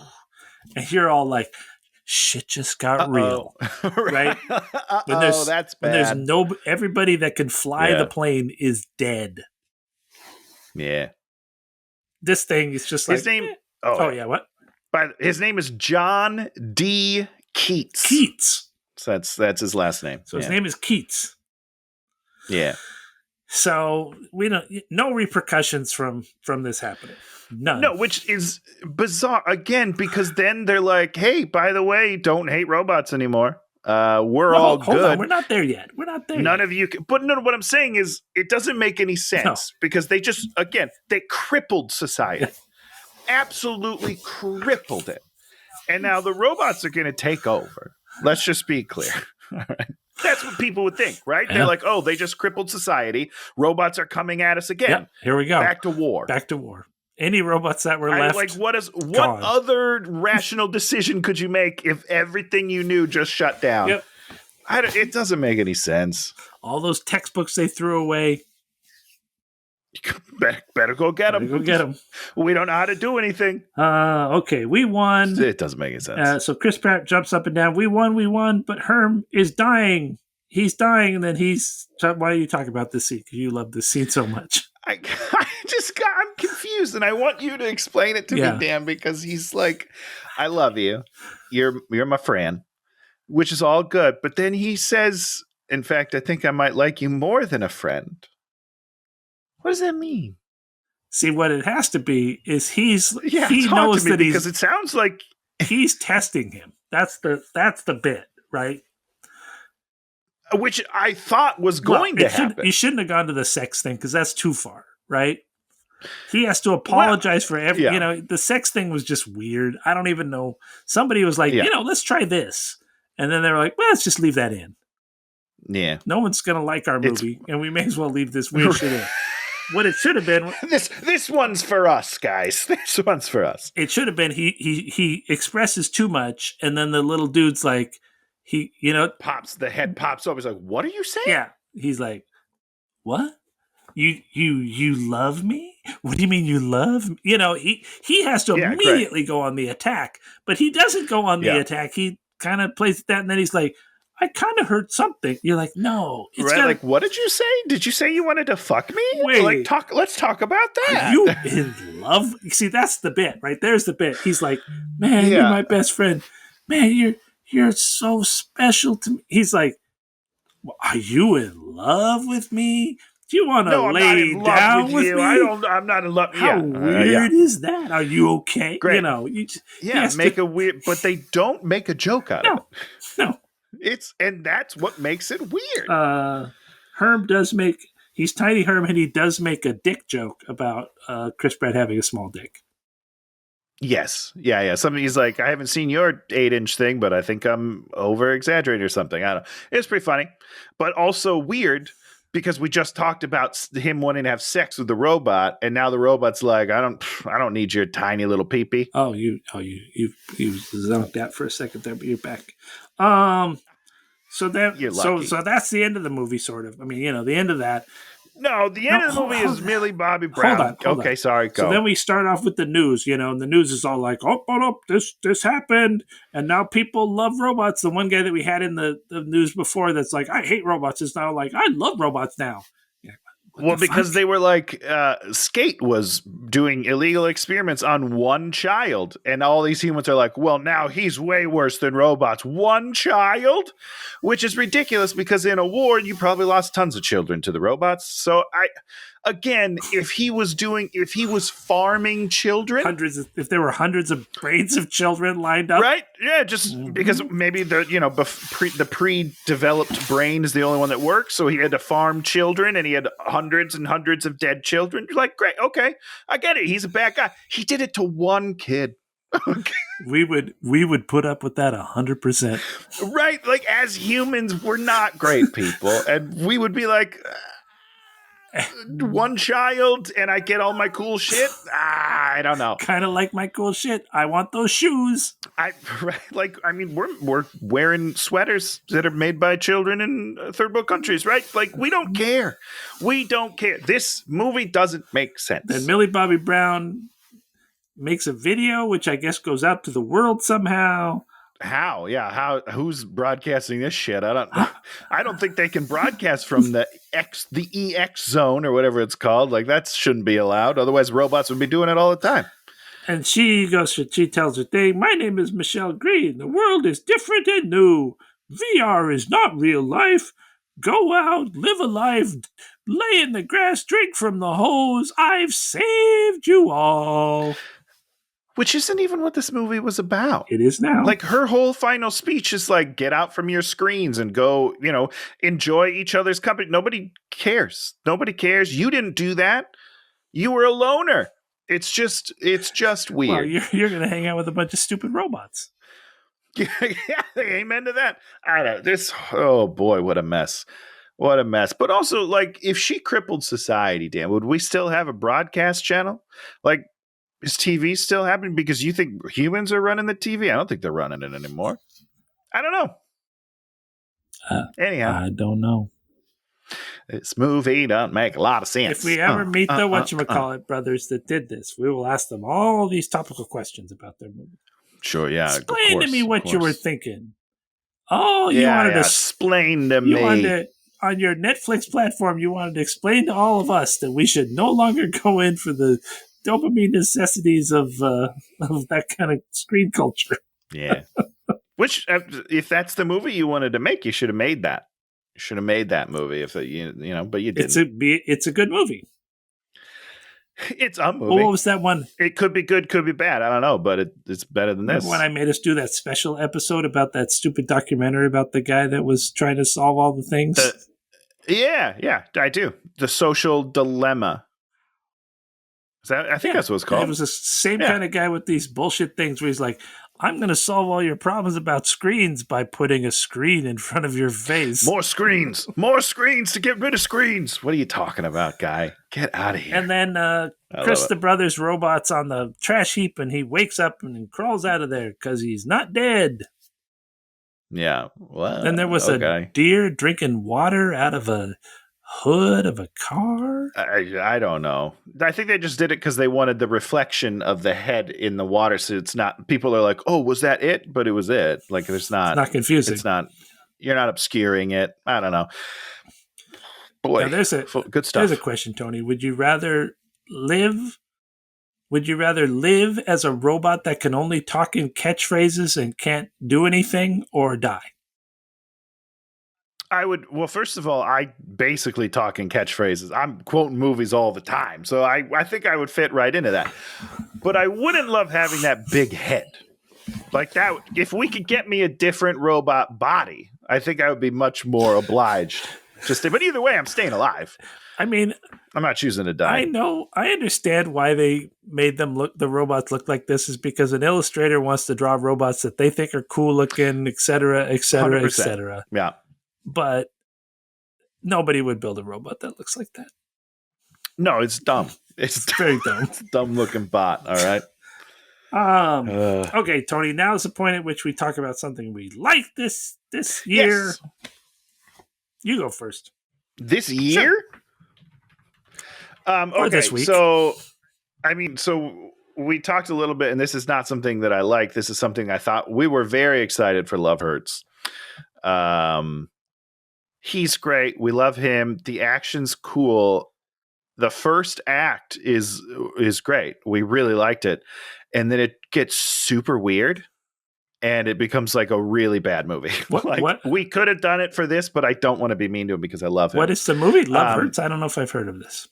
Yeah, it's called Love Hurts. It just came out a couple weeks ago. What's the premise? It just gets so weird. The premise setup? is the guy that we like, whose name I can't remember, and I feel bad. He's Key. He is. He used to be like a hitman for his brother's mob, but now he's like a very sweet, lovely real estate agent in suburbia, and his past catches up with him. Oh, okay. Right. And that's It's a the good first premise. act. And Sure. then it just gets so weird. It gets so weird. And they start mid-movie, they start doing like voiceovers for everybody. Like we can hear internal thoughts of people. Wow. But not just him, like side characters. And I was like, what's happening? And it gets so weird that it was just, why can't you just make a normal movie, guys? It would have been a fun, cute movie, like a classic Jackie Chan tale. You know what I mean? Like that's what it felt like we were going with. And they're like, but here's the twist is everyone has internal monologues. It's just bizarre. It got weird. We didn't like it. So, some filmmaker decided to be overly clever. 100%. Yeah. And I'd still say, you should give it a watch because we want to support him. I think this is like his first leading role. And Sure, he's great. He's wonderful. The movie's not great.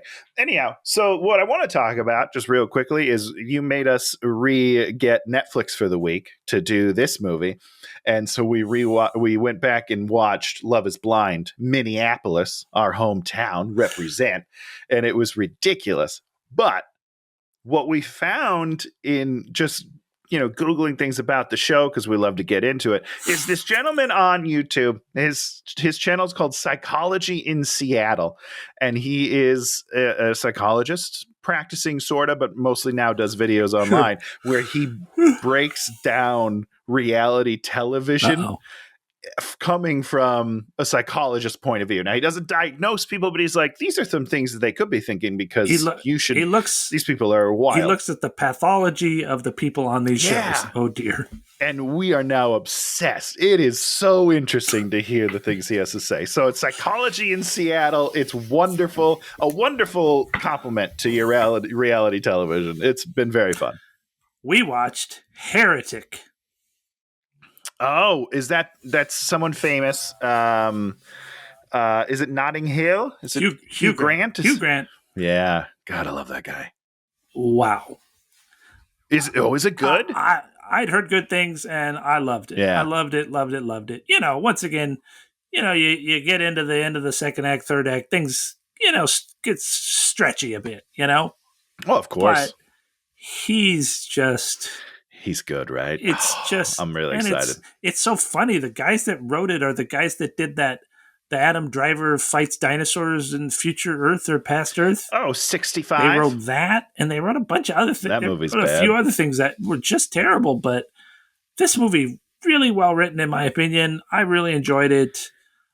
Horror certainly seems to be the place where movies, in my opinion, movies are being made in the horror sphere. Most of the good movies I see are horror movies. Yeah, I mean, you're right. Like, especially like the psychological horror stuff that we're doing, right? Yeah. Like, yeah, I get that. I don't love it. It's not my favorite genre, but or like subgenre. What do you call psychological horror as opposed to like horror? Well, Barbarian. Is that a sub? Barbarian was horror. It was a horror movie. Yeah, you're right. And this this is a horror movie. Okay. And it goes really weird fucking places, and and it makes you think, and I think it's the only way where filmmakers actually get to have some ideas and explore them but also have, a prurient element, a darkness and consequences. Yeah. Right. Because Consequences. Wow. yeah. So Heretic, loved it. Okay. All right. Tony, we need a movie to watch next week that we can then talk about for over 2 hours. Well, we're not going to talk. Well, I don't know. We might. So I was going to pivot to the movie you talked about on here, The Cleaner or whatever, which we'll do in a little bit because it's not out on streaming yet. There it is. Lucky us. So we can't do it. There's a chance it drops Friday, but I don't want to take that chance and then be too risky. So what we're doing is tried and true classic, something that's been on my list for since probably we started it. Jake Gyllenhaal, summer blockbuster, Prince of Persia, The Sands of Time. I think I've watched part of this movie. Have you? I never watched a single minute of this movie. I have watched some of this. It's going to be very funny to see him play a Persian. Yeah. Yep. Because spoiler alert, he's not. He's very much not Persian. We'll just tint him up a little in post. Yeah, just a little bronzer. It'll be fine, right? Ooh, Hollywood. Hollywood. Oh, Hollywood. What are you thinking? Go make some more horror movies. That's what I say. Because that's the only movies I'm going to be enjoying. Have you watched Nosferatu yet? I haven't watched Nosferatu yet. Me too. Or me neither. Yeah. We never watched The Northman. Still got to get back to that one. What's The Northman? That's his other movie about... same dude. Okay. Yeah, he also did The Lighthouse. He did The Witch. Oh, no. He did The Witch? Yeah, Yeah. Ugh, yeah. That's one of my least favorite movies ever. I hate The Witch. I got to watch it. I haven't ever watched it. I started, but I didn't finish it. Yeah, because it's boring. It's dull. There's nothing to it. The first 15 minutes and the last 7 minutes. And it probably didn't make any sense. It was probably the same scene. It's probably just this, because nothing happened. This is the most boring movie ever. Oh, atmospheric. No, it's not atmospheric. It's dull. That's not an atmosphere. Jesus, people. Oh, poor Tony. Anyhow. If you like what we do, give us a thumbs up, a subscription, or even send us a message.